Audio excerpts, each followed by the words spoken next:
On the morning of my 28th birthday, I came home from a 12-hour shift to find my photography studio completely empty. Not messy, not rearranged. Empty. The shelving units I'd built myself were still there.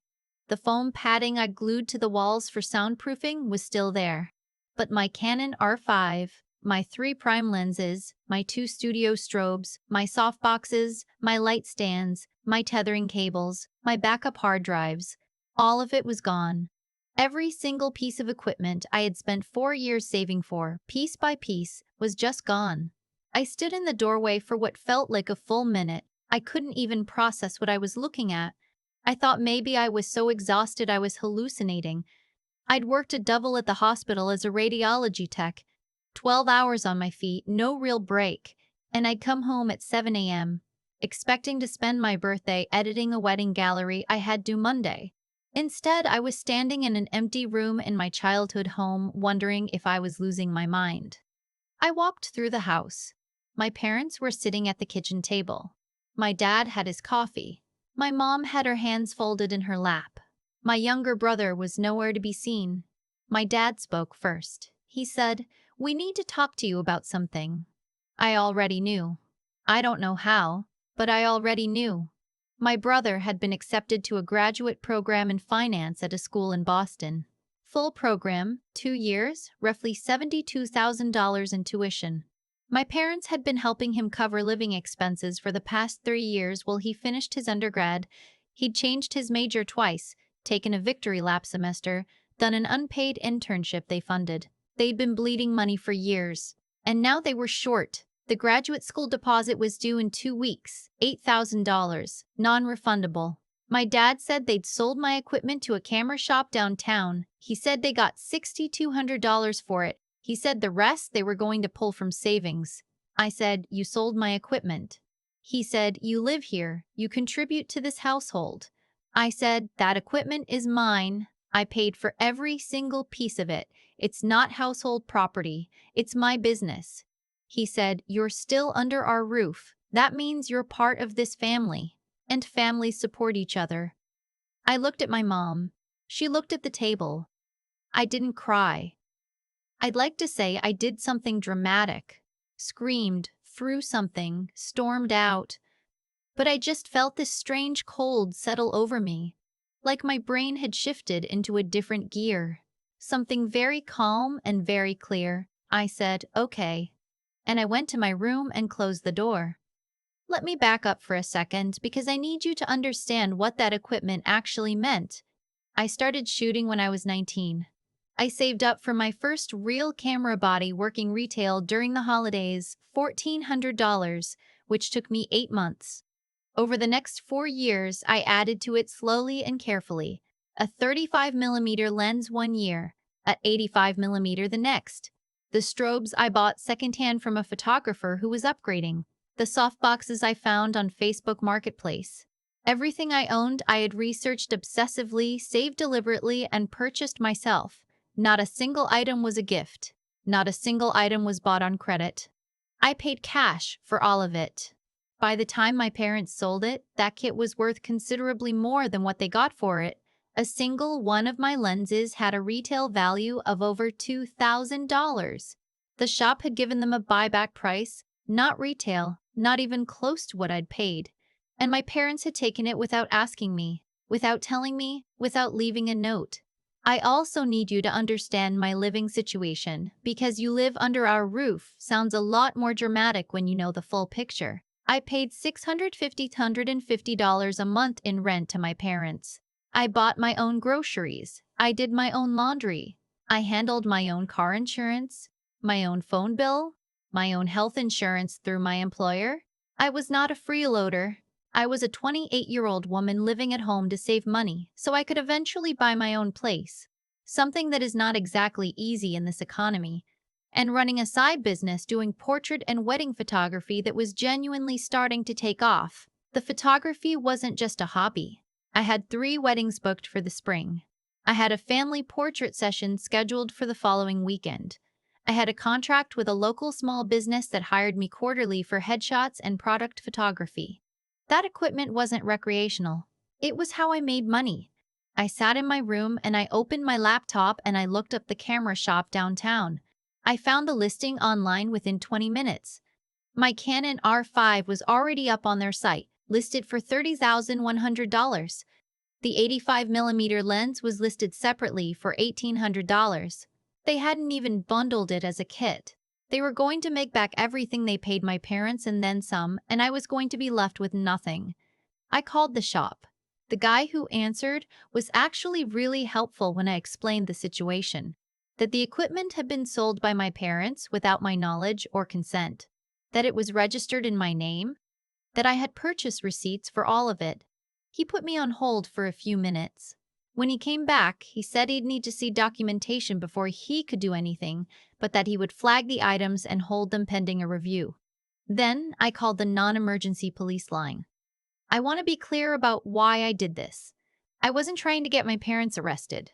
I wasn't trying to blow up my family. I was trying to protect my property because the moment I walked out of that camera shop without documentation, those items would be gone. The officer I spoke with was patient. She explained that because I had proof of ownership, receipts, serial numbers registered to my email, warranty cards, this could potentially be filed as a theft report. She also said that in situations involving family members and shared residences, it can get complicated, and that I should document everything and consult with a legal aid office if I wanted to pursue it formally. I didn't file the police report that day. I made a different decision, but I kept that option in my back pocket. What I did instead was go to the camera shop with every piece of documentation I had, my original receipts, screenshots of the serial numbers I'd stored in the spreadsheet I kept for insurance purposes, the warranty registration emails. The officer had actually suggested this, that if I had clear proof of ownership, the shop might voluntarily return the items, especially if they were concerned about liability for handling stolen property. The shop owner was uncomfortable. He clearly hadn't expected this. He made some calls. He spoke with his manager. After about 40 minutes of me sitting in a chair in the corner of that shop, very calmly, not leaving, he agreed to return everything. He said he'd need to refund my parents the $1,600 they'd been paid, and that he'd be pursuing that separately. He handed me my equipment in 3 boxes. I put the boxes in my car. I sat in the parking lot for a while. Then I called my best friend from college who had a spare room, and I asked if I could stay there for a while. She said yes immediately. She didn't even ask why. She just said, "Do you need help moving?"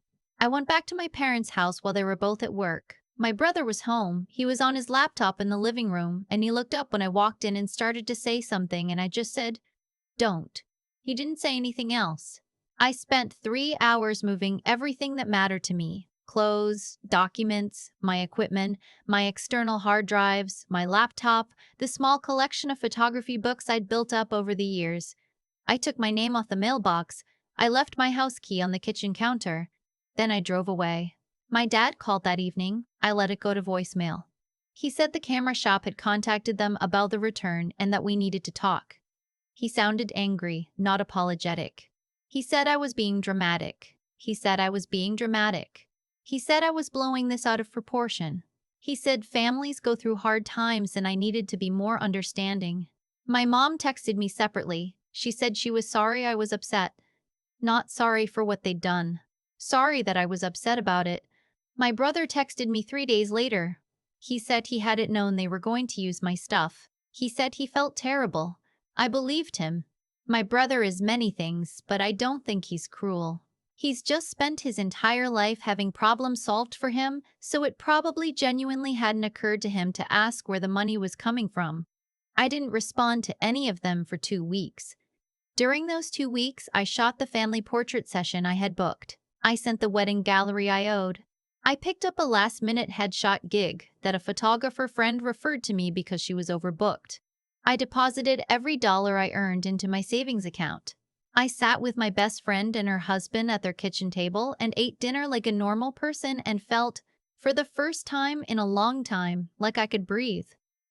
I also spent those 2 weeks thinking very carefully about what I actually wanted. I'd been angry at first. The kind of anger that burns clean. No crying, no dramatics, just absolute clarity. But as the days passed, the anger started to mix with something sadder and more complicated. These were my parents. I'd lived with them for 3 years as an adult and we'd gotten along, mostly. They'd never done anything like this before, or at least nothing I could point to with this kind of certainty. But I kept coming back to the same thing. They had made a decision about my property, my livelihood, my future, and they had made it without even telling me first. They hadn't asked. They hadn't said, "We're in a tough spot, can you help?" They had just decided that what I owned was available to them because I lived in their house and they had acted on that without a second thought. And when I found out, my dad's first instinct wasn't to apologize, it was to justify. That told me something. I didn't know exactly what to do with it yet, but it told me something. After 2 weeks, I called my mom. I kept it short. I told her I was safe, that I had a place to stay, and that I wasn't ready to talk yet. She cried. She said she missed me. I said I would reach out when I was ready. I hung up. A month after that, my dad called again. This time I answered. He'd had time to think. His voice was different. Quieter, less certain. He asked if we could meet somewhere. A coffee shop, neutral ground, no pressure. I said okay. We met on a Saturday morning. He got there before me and was already sitting when I walked in. He looked older than I'd remembered, which sounds strange since it had only been a month, but something in his face had shifted. He didn't make excuses. That surprised me. He said he'd been wrong. He said he panicked about your brother's situation and made a decision that wasn't his to make. He said he told himself it was a family decision and that it'd been dishonest because he'd never given me the chance to be part of it. He said the shop had returned the $6,200 to him and he was going to pay it back to me, in full. He already had a check. I looked at the check. I looked at him. I told him the money wasn't really the point. The money mattered, but what mattered more was that he had decided my things were his to use. That he'd seen my work, years of work, deliberate and self-funded and serious, and treated it like a household resource he could liquidate when things got tight. He nodded. He didn't argue with that. I told him I needed something from him that was harder than a check. I needed him to actually understand that what I do is real work, that my photography business is a real business, that I am not a child who happens to live in his house, that the next time he was in a financial bind, the correct move was to come talk to me, not to make decisions about my property while I was working a night shift. He said he understood. He said he understood. He said he was sorry. He didn't qualify it. He just said he was sorry. I took the check. I didn't move back home. I found a studio apartment about 20 minutes from my parents' house. Small, not cheap, but mine. I signed a 12-month lease. The month before I signed, I'd had my biggest month of photography income since I'd started. 2 weddings, a corporate event, and a brand campaign for a local bakery that found me on Instagram. Between that income and what I'd saved, I had enough for first, last, and security deposit without touching any emergency funds. My brother did enroll in his graduate program. My parents covered the deposit from their savings, the way they should have in the first place. As far as I know, he's doing fine up in Boston. We've texted a few times. Slowly, carefully, we're finding our way back to something that might eventually be a relationship. My mom and I have coffee every few weeks now. It took me a long time to get there. She still doesn't always understand my work. She still sometimes says things like, "When are you going to focus on the hospital job?" But she's trying, and I've learned to let some things go. My dad and I are more careful with each other. There's a distance now that wasn't there before, and I don't think it will ever fully close.